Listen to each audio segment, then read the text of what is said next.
Let's play some hockey tonight. Energetic, passionate, and savvy. Gouche Live. Brought to you by the good people at the Hockey News and Sports Illustrated. And now, ladies and gentlemen, the Gouche. Welcome to another episode of Gouche Live right here at the Bottom Line, 22 Front Street. It's really tough to find a seat in here. You know why? It is Game 5. Yes, it is. Game 5, the Toronto Maple Leafs take on those Tampa Bay Lightning, and we are so excited. We have Kendra Fisher, obviously one of the top Leaf fans in all of Ontario. And you know what? We'll get her on in a few minutes. I have the producer, Jordan Laroche. We'll talk about what is going on around the NHL. Ladies and gentlemen, Jordan Laroche. Jordan, what's going on? Not too much, but it feels like I'm shouting at you sitting over there. My coffee's lukewarm. I don't understand that. But the chicken wings are great. They are, but I don't know. My coffee's a little red for my liking. But Robert Wine has already said, hey, it dinged. It's ding or ding. Ding or ding. Listen, let's talk. First, I want to hit you hard right off the bat. What is going on with the New York Rangers? Go back on the film, and I did say that Sidney Crosby and Malkin and Letang were going to be unbelievable. And Sidney Crosby lived up to that in the first period. Yeah, and the Rangers team last night just looked disinterested, unmotivated. They were slow getting the pucks in their own end. They couldn't really get anything going on offense at any point, really, during the game. I mean, if you look at the team as a whole, the only line that could actually contribute consistent offense was Campbell, Alexis Lafreniere, Philip Keedle. But even then, you need those guys like Mika Zibanejad. Chris Kreider played okay. What happened to Chris? Sorry, Chris Kreider. He took a shot up from took a shot straight here. And is he all right? He came back, but you see the big red mark. It was just saying right in his chest there. Viceroy. Yeah. It's a Viceroy puck. All right, so what are we going to do? Like, I know you're an avid Rangers fan. Shesterkin didn't have his A game, but a lot of those goals were really unfortunate because there were some great tips that any goalie would have a trouble with. Yeah, exactly. And a lot of Pittsburgh's goals that this series have come on deflections and just garbage goals. And I think that's what the Rangers need to do. Like, yes, they have this very skilled offense that can generate offense from the outside, but in the playoffs, you need to get to the front of the net. I think that's the difference between Pittsburgh and the Rangers right now. If you just watch the game, the two teams are on totally different levels. Yeah, no question. And Sidney Crosby's lights out. Love what's going on. Plus, they got second-hand scoring, and that's one of the things that the Rangers are just not finding right now. Listen, why are the Panthers struggling so much with the Washington Capitals?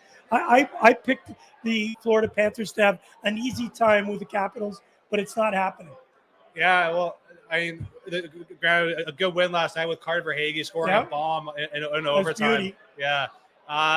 Again, I think when you look at the Eastern Conference especially, I mean, it is really convoluted in the sense that all those top 8 teams are all really good hockey clubs. I mean, it's not like in the past where the teams that have snuck in a 7 or 8 seed have been, mediocre teams slightly above 500. But, I mean, the fact that Washington is the second wild card in the Eastern Conference this year is ridiculous. And they still are a very good hockey team, and they're showing it. Ilya Samsonov stole the game last night for them because Washington just managed to get by, and that's what Washington's being able to do, just get by on all these games.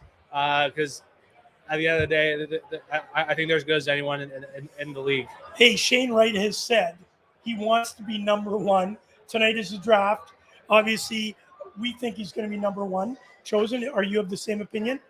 Yeah. Who's going to win it? I know that Montreal's favored. Do you think they've got it? Yeah, I mean, it literally comes down to a guy picking a ball out of a machine. So, there's no real formula going into this. But there are 2 pretty interesting storylines here.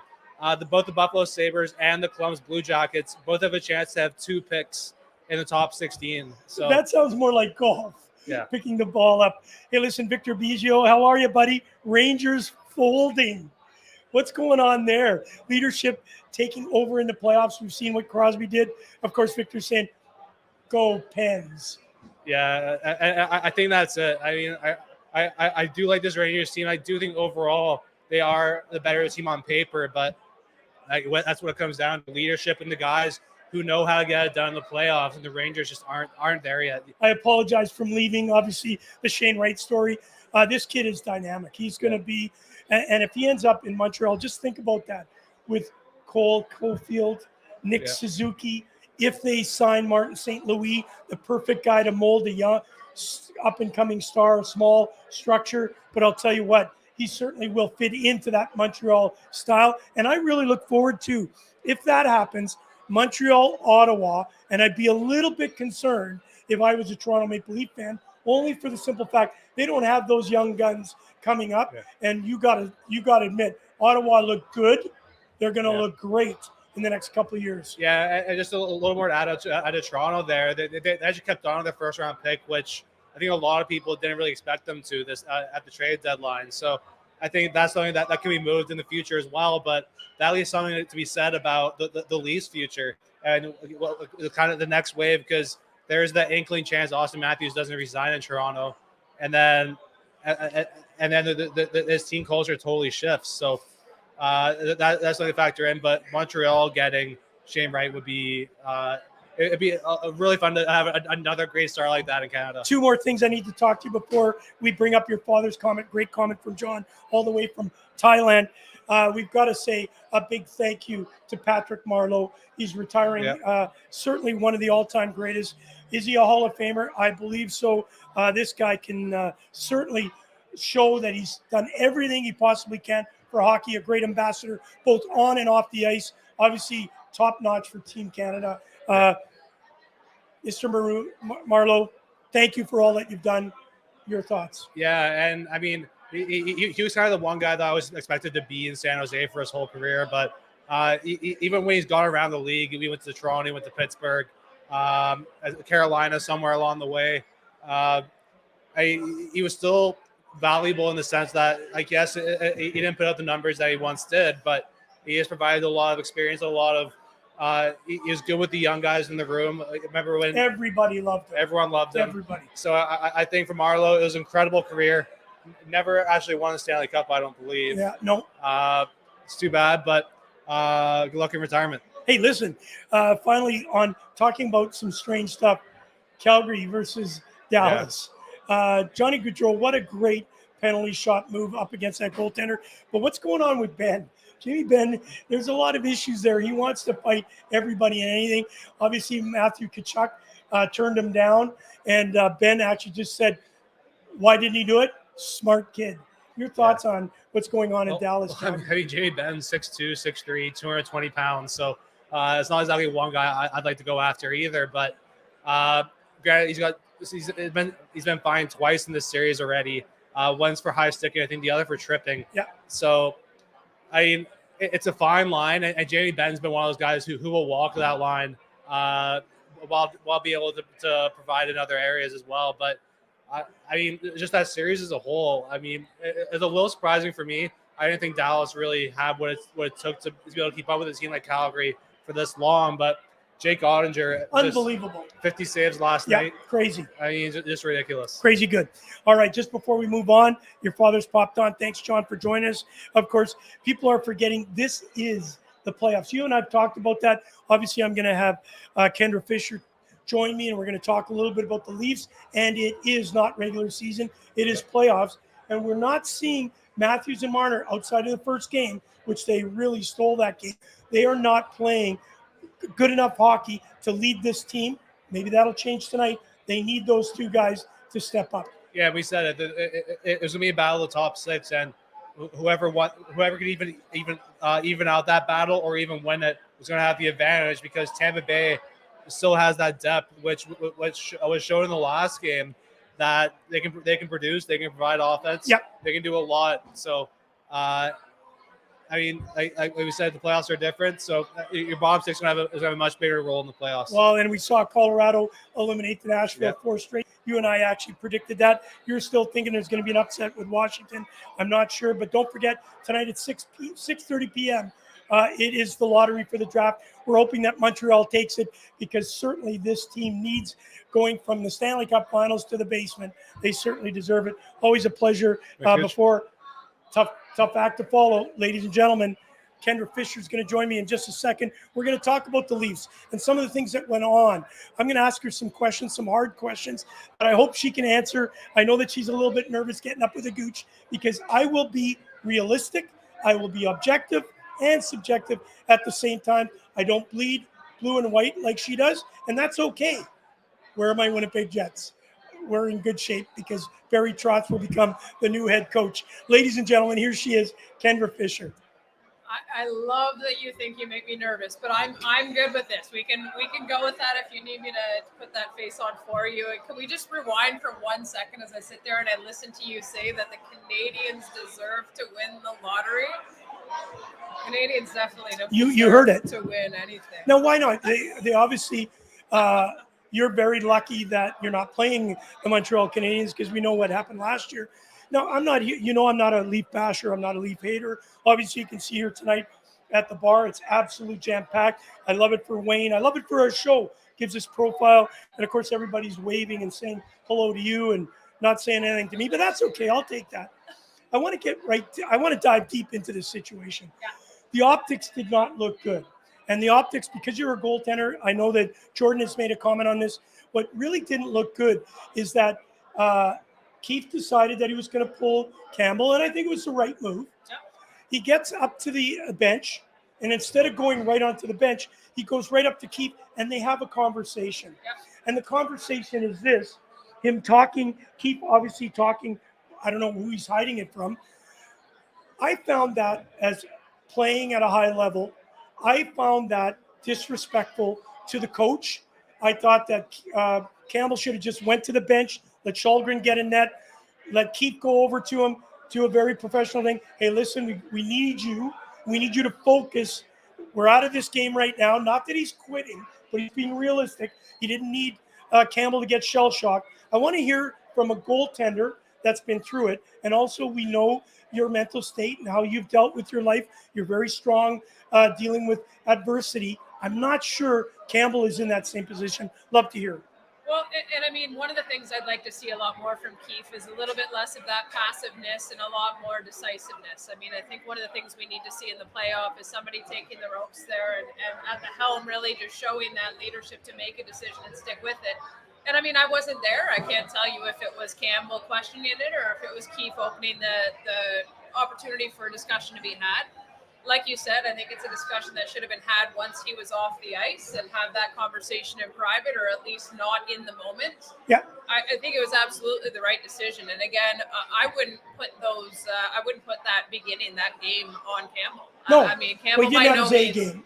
It wasn't his Or best. his B game. It wasn't his best, but it certainly wasn't on Campbell. There No. was a complete breakdown to start that game.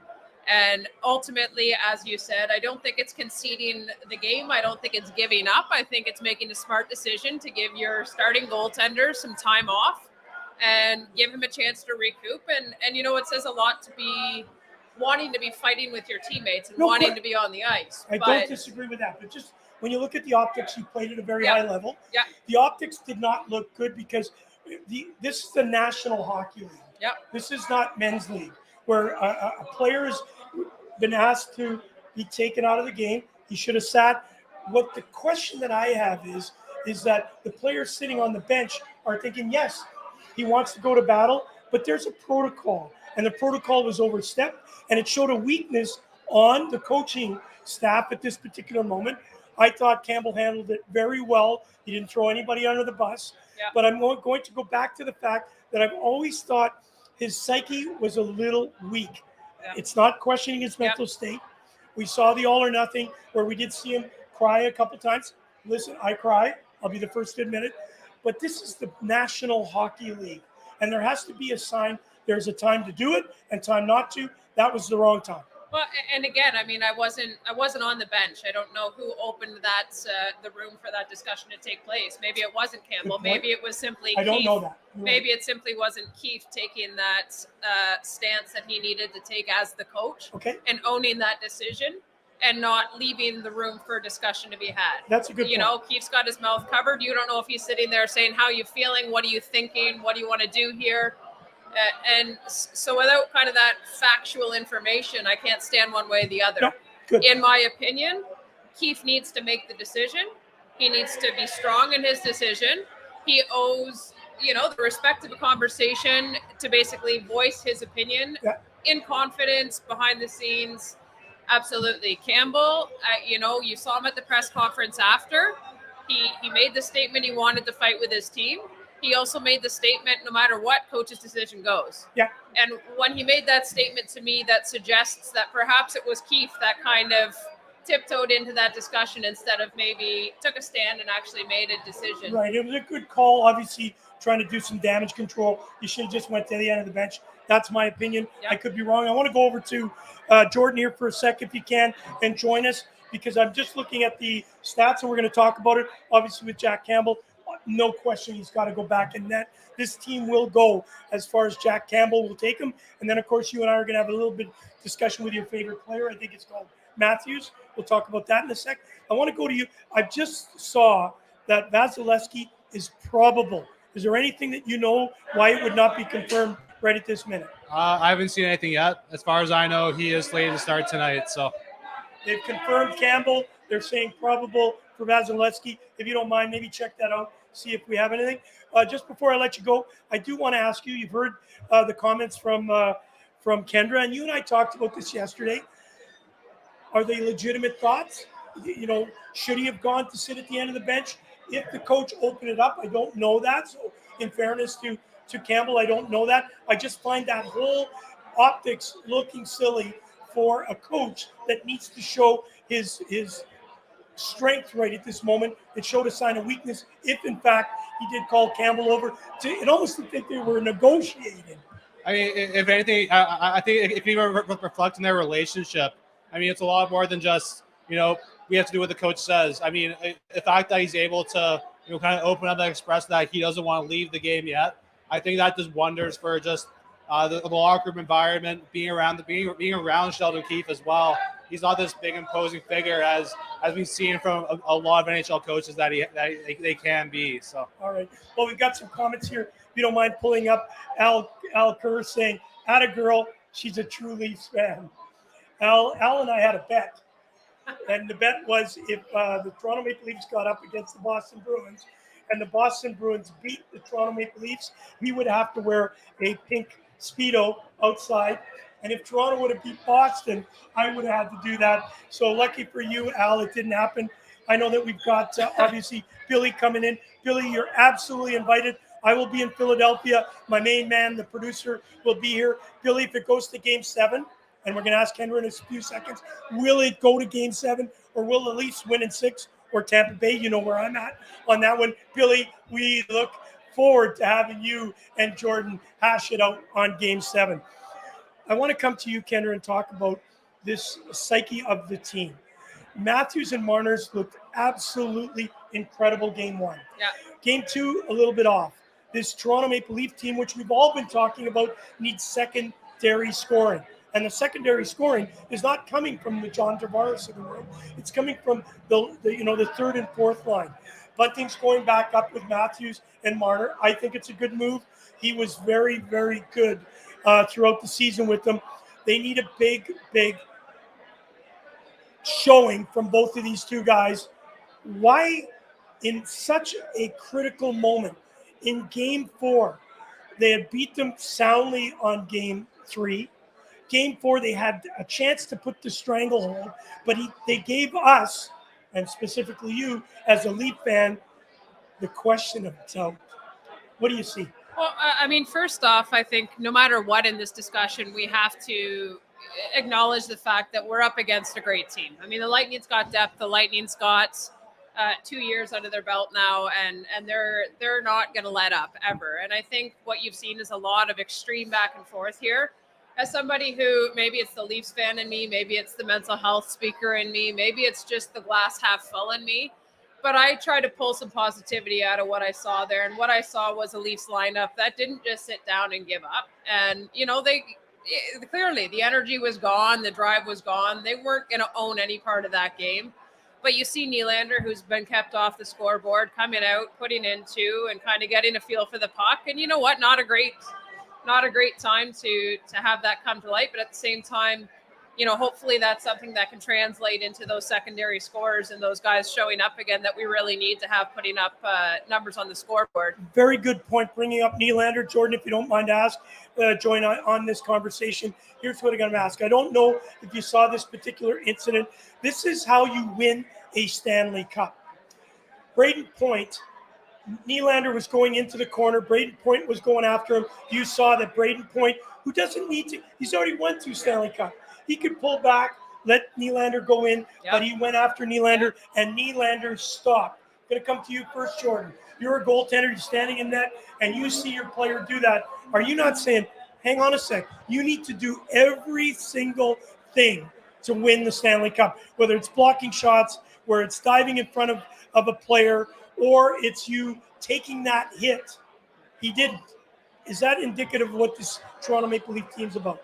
No, but with Nylander specifically, I've seen him do that a couple of times this series. I mean, going in for a 50-50 play, just kind of letting up, or just or skate right by it and turn away. I mean, even if you're going down on a guy on a forecheck and you're not gonna get the puck, I mean, follow through, make the hit. He just kind of he tries to make a play for the puck, and it just keeps coasting by. Yeah. I mean, he just keeps doing this over and over.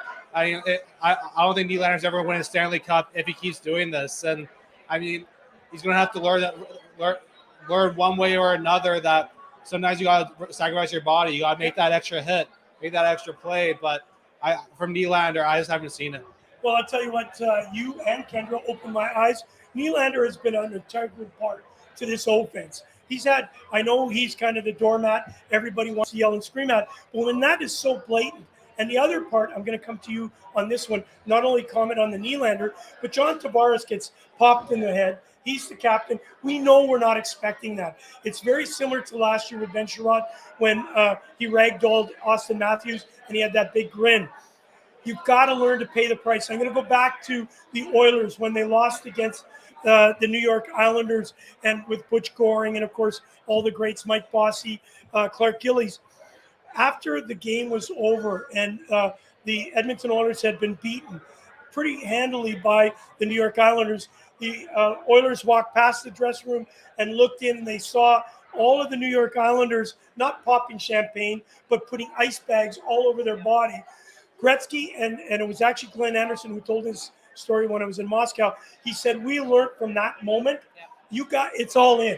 You've got to be all in. So it would have been great to see Nylander take that hit. Then everybody on the bench would be saying it. And then all the fans would say, wow, he's all in. And then with Johnny T, the captain, he should have not looked at the referee for a penalty. He should have, the game was already over. Give him a pop back. Yeah. Just show some intensity. Yeah. Show some urgency. Love to hear your thought on that. Well, and I think energy has so much to do with playoff hockey. I mean, you've got to set a tone and you've got to stand by it. And I think it's when you're looking at the statistics of the game, the times that we're doing better and the times we're seeing success is where you're seeing that check count up, and you're seeing that count up where we're not, falling behind and silly penalties, but we're engaged. We're winning faceoffs. We're finishing checks. We're owning, both ends of the ice. And I think there's too much from that game, and it's tough, right? I mean, you can argue it both ways. You're already out of the game. You already feel as though you've lost. It's hard to keep that energy up, but I think at the end of the day, that's going to be the difference. That's going to be the difference maker, is a team that recognizes that no matter what, this is an ongoing series, and you don't want to leave that ice, leaving it open for the start of the next game for Tampa Bay to say, yeah, we were still owning them at the end of the third. I want Toronto to leave them with a message where they're going to be a little bit worried about stepping on Toronto's ice today. Chris Patterson says it's going to go 7. He also says Nylander is just too soft. He's got to take that hit. And JT's a great faceoff guy, but he's been exposed. You can see the game is too fast for the way he's able to participate right now. time of age always comes and gets us all. But I hope, and I love JT, I hope he can pull this out. I want to come trade Nylander for Kaprizov. Holy macalarchy. I'll tell you what, if that happens, I am going to wear that pink Speedo out there. Give me a few weeks so that I can do some sit-ups and push-ups so I can get this body looking good. And give me a few weeks to find you somebody else to stand here with you. Hey, Jordan, I want to come back to you, of course. It's great that we have Kendra Fisher, the ultimate Toronto Maple Leaf fan, and listen, very loyal. And that's, you know what, that's who you are. And I love that about you. And there's no wavering. When we look at tonight's game, and it's going to come back to both of you, when we look at the goaltending situation, coming back to that, because Vasilevsky's record after losing has been proven. Talk to me about that. And is this what the Toronto Maple Leafs need to see from Jack Campbell tonight? In that first period, he dominates. He stands up. He shows that confidence that's so needed. Because if one goes by him or two goes by him quickly, what does that mean for his psyche? First over Vasilevsky. For Vasilevsky, I mean, to be able to come back from the losses the way he has is just remarkable. And I don't think there's many, if any, people in NHL history who've been able to do that. I mean, just a pure mental warrior, a guy who knows what he has to do every game and is able to do it pretty well. So, but with Campbell, I just think if he can get out of the first period with a shutout or even one goal against, I think he's being in really good shape mentally for the rest of the game. If the Leafs get down 2 or 3 early on, I think that's all she wrote for tonight. How much of a disadvantage, because all the pressure's leaning on Campbell? First, let me know if you think that. And secondly, it's on the Leafs. They're going to have a home crowd that's going to be absolutely ruckus. Look at it here. It's crazy. Lots of optimism. If they do get down a couple of goals in that first period and the crowd kind of turns a little bit and that air is just sucked out, because Toronto Maple Leaf fans are known when things are going good, they're jumping on the bandwagon. When things aren't good, they're closing up their lawn chair and canceling the parade. What does it mean for the Toronto Maple Leaf? Look at that guy with... I love it. That was fantastic. That Wish you was had a good. camera on him. What does it mean to a Leafs fan if, in fact, that first period they go south? Do they change or do they rise up and be that sixth player on the ice? Well, I mean, there's so many comments here to answer that one very long, loaded question that you just asked me. First off, it's not just I the know you can fans. handle it. It's not just the fans. I mean, anybody who ever joins a conversation about Toronto is all or nothing. It's either oh, wow, they're doing great or they're doing horrible. We can't forget. Game 1, Toronto came out, they dominated. Game 2, Tampa Bay came out, they dominated. Game 3, Toronto came out, they dominated. I wouldn't say dominated game 3. They did enough. They did enough to keep the control of the game and to finish it out.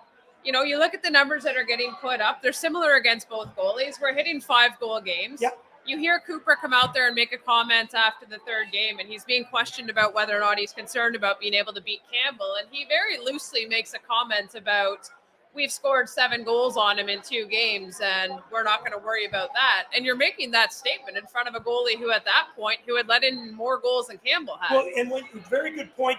You guys, I'll like to hear this one. Obviously, the stats, when you look at stats, sometimes we overplay the stats. Yeah. But Toronto Maple Leafs are leading 3.8 goals for. They're leading in goals against. Tampa Bay has a slight advantage. But here, power play, advantage Toronto. Penalty killing, advantage Toronto. So when you look at this right now at 2-2 and game 5 tonight, at obviously the home of the Toronto Maple Leafs, the pressure does go on. It's now the best of 3. Jordan, in your best recollection, have you seen a team that's been under so much pressure? They're 2-2. That's exactly what you needed to do against the 2-time Stanley Cup winners. We're not dealing with a team that's young and kind of inexperienced. Toronto is playing arguably one of the best teams in the last 5 years in the National Hockey League. And they're 2-2 with a best of 3 with 2 games at home. You can't look too bad at this situation. Your thoughts? Yeah, I mean, the fact that Toronto's even made it to this point is kind of blowing me away. I mean, heading this series, I thought there was no shot, but I mean, the last 2 shows I've said that I think Toronto's going to win this series in the end. So I don't know. You just don't want hate mail, do you? But there's actually one thing I want to kind of touch on as well. I can't believe Cooper won't give Toronto any credit. If you've seen John Cooper's comments after the last few games, he's kind of said, we have Jack Campbell at 3.5 goals against. I'm pretty okay with that. This and that about the Leafs, but at the end of the day, it's the opposing coach, and it's all I've seen on social media from Leafs fans and reporters. I mean, why won't John Cooper give the Leafs any credit? No, I don't think. Why should he? No, and I don't think. Should he? I don't think it's a credit thing. I think it's actually, maybe I was going too deep on that, but the irony to me is you go into the psyche of a goalie and you take a look at Vasilevsky. I mean, there's no denying the fact he's one of the best goalies out there. But at the end of the day, I'm watching my coach stand up there and put down the opposing goalie for how easy it is and how much he's been figured out, and I'm not doing anything better than that. I mean, that's going to affect me as a goalie for that team. And, when we look at the pressure of this situation, obviously, this is Toronto. It's on Toronto today because we just came out of Tampa. They've got the momentum back. And they got they split in, yes, at home, but it's 2-2. Yeah, and at the end of the day, Toronto got back the home ice advantage. Toronto's been strong every other game, as has Tampa every other game. To me, when you're looking at this 3-game series now, you're on even footing. Is there pressure on Campbell to stand back up? Absolutely. He's going to put that pressure on himself. He's upset he didn't get to battle it out with his team. But I think importantly, too, in that, maybe if we can find the one positive in that brief moment of coaching weakness and that conversation that's had between Keefe and Campbell last game, is that the players also would have witnessed that. And the players would have witnessed Campbell wanting to stay in and fight for them. And they better show up tonight wanting to battle for him too. Okay, I'm not going to buy that one, but that's okay. I can understand the sentiments of a goaltender. I just think that Campbell needs to have his best game as Chris Patterson. So I'm going to come to you just before we end this. I want to ask you the situation with the Toronto Maple Leafs. What do they need to do in the first 10 minutes? Do they have to wait back, or do they go aggressive and they go all out? They're an offensive team, and I think they have to play with that strength. I think they all have to show up high energy, finish checks, make contact. Don't be passive. Don't sit back, and don't give Tampa even a second to think that they're in control of this game. All right, I can't thank enough our producer, Jordan Laroche, always makes sure we have all the stats and everything in front of us. You and I will be in Philadelphia this weekend. I'm really excited about spending time with you and learning this new thing called NFTs. I know you're going to spend some time with me, but talk to me. You do so much on the mental health front, obviously supporting our Stop Concussion platform and, of course, Connected Mental Health. Lots of great things coming down the pipeline. You're going to be there with us in obviously Philadelphia with the Johnson & Johnson 38th annual ice hockey tour. There's a team coming in from Switzerland. That's how important it is for them. There's 26 teams, I think. You're going to be playing a net in the Women's Leadership Cup. Absolutely ecstatic. Then you're playing, of course, in the celebrity game. Tell me what is important to you when you get involved in these type of charity events and what it means on your inner self when you get an opportunity to help people that can't help themselves. You know what? I almost didn't survive my illness. It cost me Team Canada. It cost me a lot in my life. And living with mental illness has been one of the greatest battles of my life. I spent 5 years completely lost in it. I spent 5 years learning how to live with it. And after that kind of 10-year, very focused battle, I realized that my silence was part of the problem, because I'd gotten to a point where I was living such a positive life with mental illness, but I was embarrassed to admit it. Right. And so at this point in my life, knowing what I do, having been in the mental health space now since 2010, working with so many incredible organizations and working with a lot of individualized groups, especially post-pandemic, the necessity to support and find resources and coping strategies for mental illness is at the highest I have ever seen it. And that is absolutely terrifying to me. And there will never be a moment where I choose silence. If I am ever invited to be or a part of an organization, a charity, an opportunity to have honest conversation about showing up for one another and making a difference and helping somebody find their way till tomorrow, I'm all in. I can honestly say, because I've been through the mental health situation, obviously losing my sister to it, there is nobody more genuine and understanding and making a difference And you know what? You're making a damn difference. And I'm honored to have you, not only as a friend, but a colleague. And as we go through it, we have to do this. We have to do some predictions. Al Kerr has already jumped in and said 5-3. We'll go to the producer first. We're going to leave you for last. Jordan, what's your thoughts tonight? I'll go 5-2 Leafs tonight. Oh, my God. There's no hate mail going to him. I apologize, Wayne. I apologize, Kendra. I'm sorry to the producer. I think you're way off. I think tonight's going to be extremely tight, and it's going to be a 4-2 win for the Tampa Bay Lightning because I'm just not – and it's going to be an empty netter. I'm just – Stamkos and Kucherov know that if they lose this game, it's going to be tough. They got to go back home, and they've got to – they're on elimination. I think they're going to give everything they possibly can to win tonight's game so that they go up 3-2 and win it at home and give them that extra day off. So I'm unfortunately going with the Tampa Bay Lightning. I know you're going to send me hate mail. I want them to go to Game 7 because I know Jordan and Billy are going to have a great time here without us. We'll be in Philadelphia. It's your turn. Well, I mean, you just lost a goalie for Philadelphia, so you have – no, I'm just joking. You know what? At the end of the day, I think that it is going to be one of the greatest privileges as a Leafs fan to be watching a team that is going to make Tampa Bay rethink their dominance. Okay, that's great. And you know what? I think we're going to be coming away here with a really high energy game. I'm going to agree with you on that 4-2 score, but I'm going to go the other way for Toronto. I think you're going to see them come out of here on fire. I think you're going to see them backed by the fans the way you did Game 1. I think that energy is going to be explosive. I think they have a point to prove, and I think that they have that desperation in their step right now, but they also have the experience this time to understand what to do with it. You heard it first right here, Kendra Fisher, and of course, Jordan Laroche. I think it's the first time they've ever agreed, if I'm not mistaken. But what really concerns me for you two, one of the other greatest Leaf fans is Chris Patterson. Can you just show his thoughts for tonight? That's Paul Rosen. 5-2 Tampa, and he's a big Leaf fan. Of course, Paul Rosen, thank you. Look forward to seeing you down in Philadelphia with Kendra helping us with the Connected Mental Health Shoot for a Cure, of course, with Barry Monroe with the Johnson & Johnson. Thank you so much. This is going to be interesting. You and I will have to spend the weekend together down in Philadelphia. It's either going to be Game 6, Game 7. We'll be watching it. I'm pretty sure this is about that time where you're going to have to pull out that pink Speedo now because I'm pretty sure there's another bet coming on after that prediction. All right, here we go.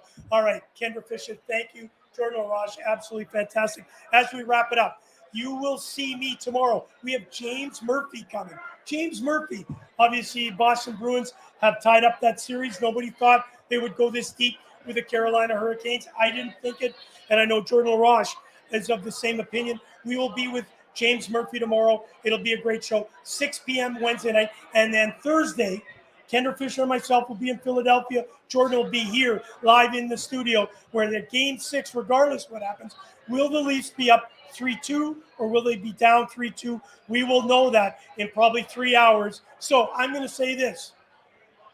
Go Leafs, go, except when Tampa Bay takes the win 4-2. Thank you for joining us here at the Bottom Line. 22 Front Street. Make sure you check it out.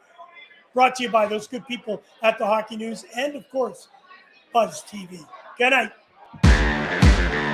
You've been listening to Gouche Live with your host, Kerry Goulet, better known as The Gouche. Brought to you by the Hockey News and Sports Illustrated.